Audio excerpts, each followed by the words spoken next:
Right now, as you watch this video, your phone is recording where you are. Your browser is logging what you search. Your bank knows what you buy. Your city's cameras have already captured your face 14 times today, and none of this requires a warrant. None of it requires suspicion. None of it requires you to have done anything wrong. You are being watched not because you are guilty, but because you exist. That is the world we now live in. The presumption of innocence, the bedrock of every free society, has been quietly inverted. Guilty until proven innocent. Governments didn't ask your permission. They didn't hold a vote. They simply decided that in order to catch the few, they would monitor the many. And most people shrugged and said, nothing to hide, nothing to fear. But that phrase, that seemingly harmless phrase, is the most dangerous lie ever sold to a free people. Because the question was never whether you have something to hide. The question is whether you have the right to be left alone.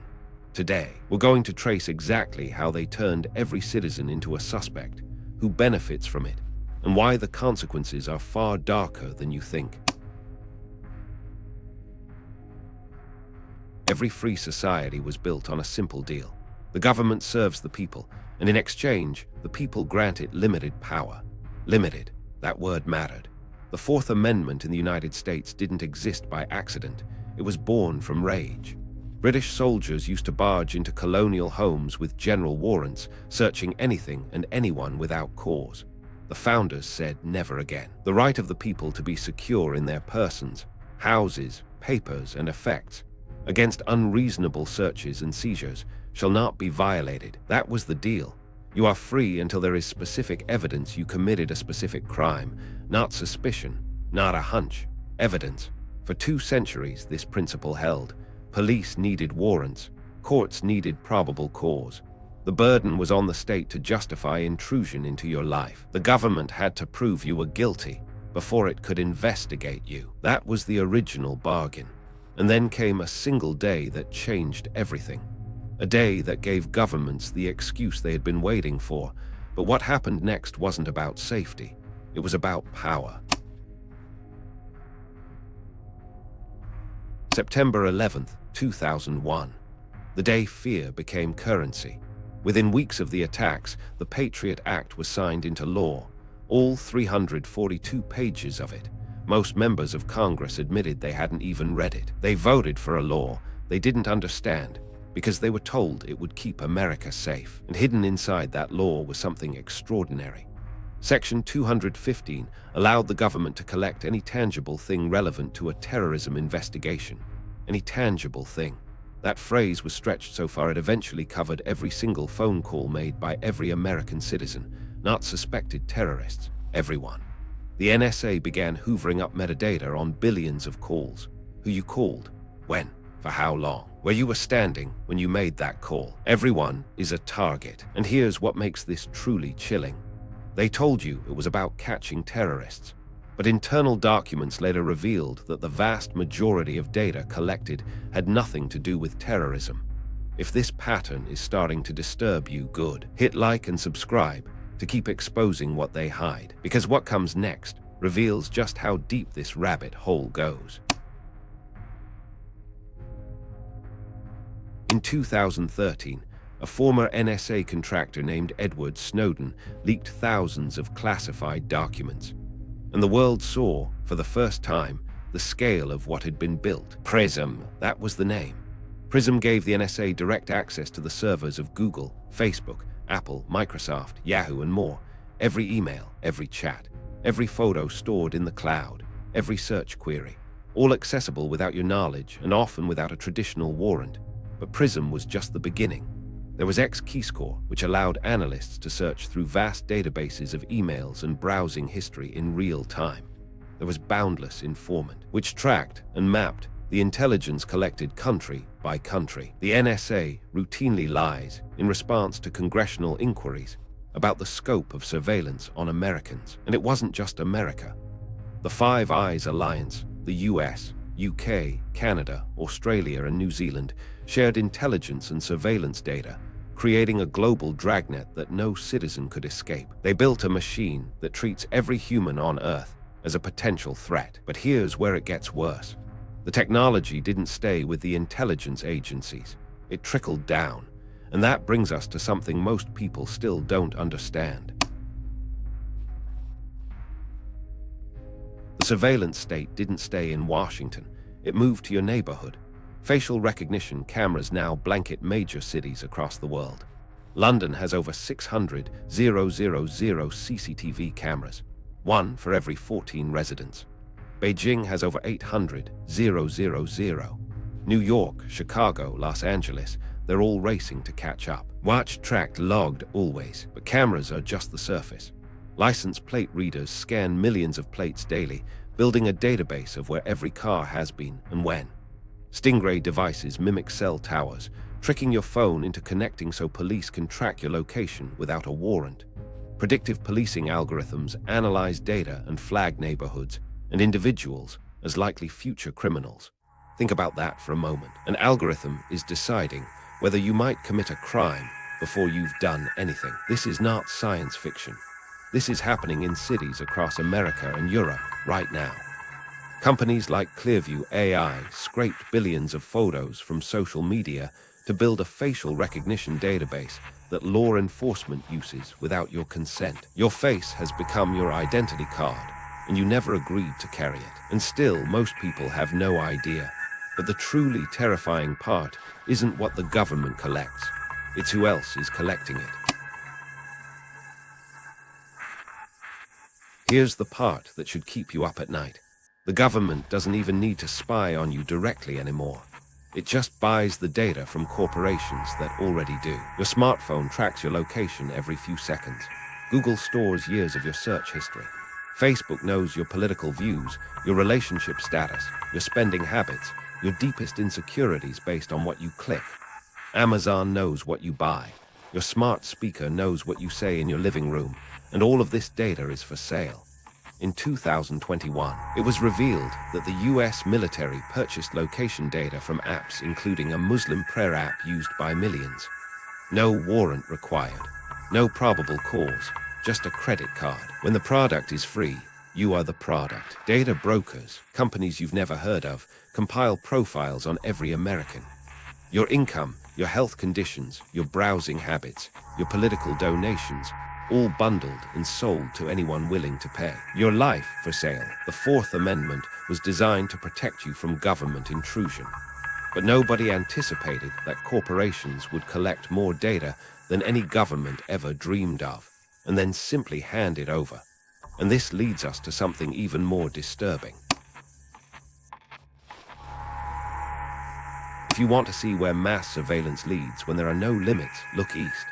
China's social credit system is the most ambitious surveillance project in human history.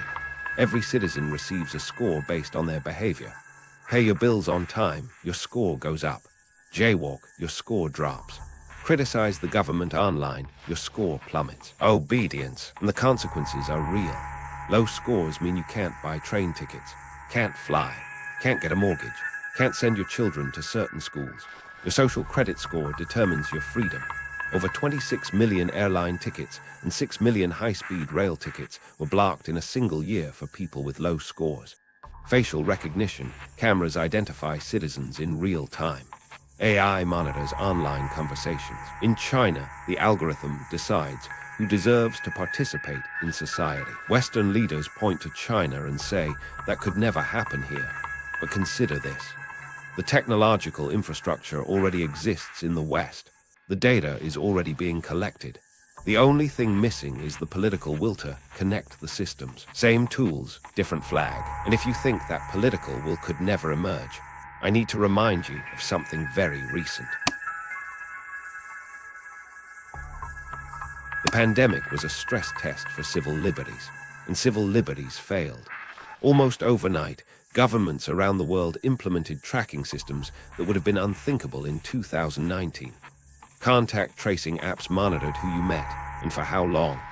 Vaccine passports determined where you could go, what you could do, whether you could work. Your medical status became your permission slip to participate in society. In Australia, citizens were confined to their homes and monitored by police who used facial recognition to ensure compliance. In China, health codes on smartphones controlled access to buildings, public transport, and entire cities. In the UK, The government considered immunity passports that would have created a two-tier society based on biological status. Those who would give up essential liberty to purchase a little temporary safety deserve neither liberty nor safety. And here's the pattern. Emergency powers expanded. Surveillance infrastructure was built. And when the emergency passed, the infrastructure remained. Every crisis becomes the excuse to build systems that never get dismantled. The Patriot Act was supposed to be temporary. It lasted 20 years. Contact tracing databases still exist, and governments now know exactly how quickly citizens will accept total surveillance if you frame it as safety. But there's a piece most people never consider. Mass surveillance doesn't affect everyone equally, and that's by design. Studies show that surveillance technologies are disproportionately deployed in minority neighborhoods. Facial recognition algorithms have error rates up to 34% higher for dark-skinned faces compared to light-skinned faces. Biased code, biased justice. In 2020, Robert Williams, a black man in Detroit, was wrongfully arrested because a facial recognition algorithm matched his face to a shoplifting suspect. He was handcuffed in front of his daughters, held for 30 hours, for a crime he didn't commit, because an algorithm was wrong. Predictive policing sends more officers to neighborhoods that already face heavy policing, creating a feedback loop. More police means more arrests. More arrests mean the algorithm flags the area as higher risk. More risk means more police. The cycle never ends. Muslim communities in the US were subjected to mass surveillance by the NYPD for years after 9/11. Informants were planted in mosques. Entire communities were mapped. Not a single terrorism lead was generated. The people with the least power are always surveilled the most. This is the dirty secret of mass surveillance. It promises to protect everyone, but the burden always falls hardest on those who can least afford to fight back.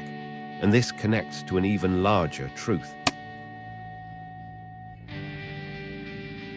Here is perhaps the most insidious consequence of mass surveillance.